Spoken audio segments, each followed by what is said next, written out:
ইরানের কড়া হামলার জবাব দিতে রীতিমতো দিশেহারা ইসরায়েল। ইরানের সামরিক বাহিনীর প্রধান বাঘিরি জানান, ইসরায়েলের সামরিক গোয়েন্দাসহ প্রতিরক্ষা রসদ ঘাঁটিতে হামলা চালিয়েছে তেহরান। ইরানের পরিকল্পিত হামলায় ইসরায়েলের প্রতিশোধ নেয়াকে অনেক কঠিন করেছে বলে মনে করেন তিনি। বলেন, ইরানের এমন জবাবে দিশেহারা ইসরায়েলি বাহিনী।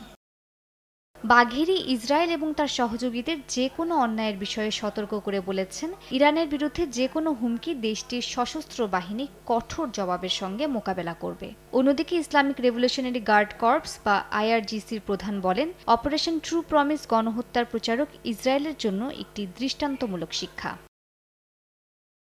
বাঘেরি আরও বলেন, ইসরায়েলের উপর সফল হামলার পর আপাতত আর কোনো হামলা চালাবে না ইরান, কিন্তু ইসরায়েল ইরান, সিরিয়া বা অন্য কোথাও হামলা চালালে পরবর্তী পদক্ষেপ আরও কঠোর হবে।